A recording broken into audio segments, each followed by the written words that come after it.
Yes. Now remove this.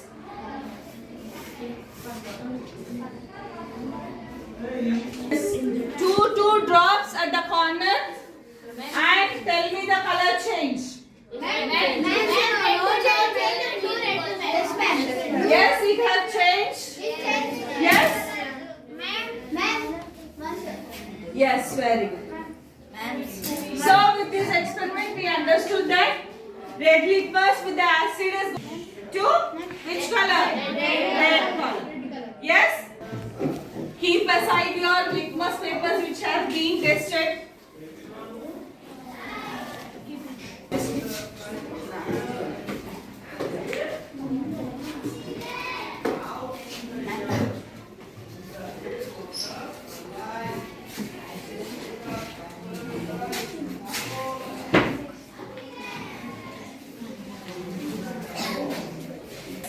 Then insert into the detergent bottle.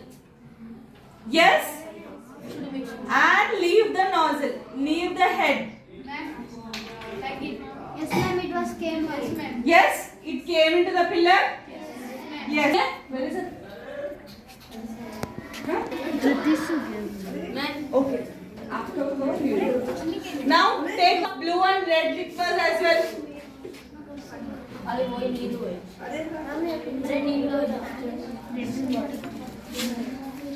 Hello, what you are doing? What are this? We know that. Yes, it is going to how it is going to work for blue litmus and red litmus. We are going to check with this filler. Yes, like you have done with the acetic acid binding litmus, blue and red. Only few drops.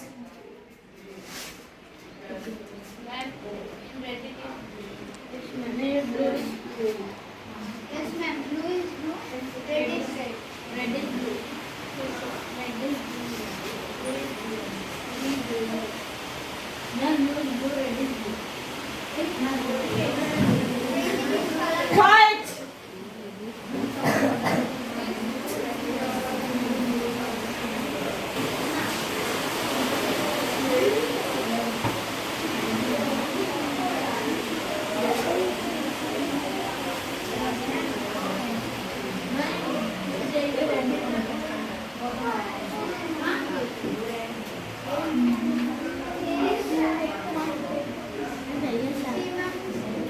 Now keep aside. Everyone have done this.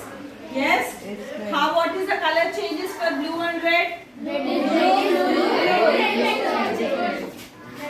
Now, rather of using both the litmus paper, there is a single paper that is called universal indicator or pH paper. With a single paper, you can go test acid and base. It is going to give different colors for the different solutions. Okay, as you can see on the top of your zip locker, different colors are going to given on your scale.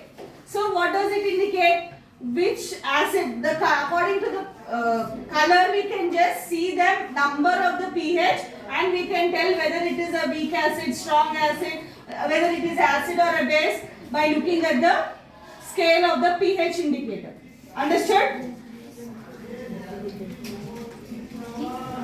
Now take a strip of pH indicator, 2 strips. Good? Vinegar bottle. Add 2 drops on first strip. Only 2 drops. Only one. Yes, ma'am.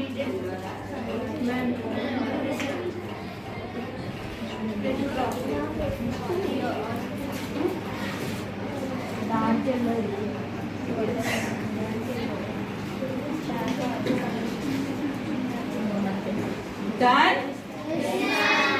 Next, take the filler. Take the filler and dip in the detergent solution. Suck in with the detergent solution and keep it on the top of the second litmus paper.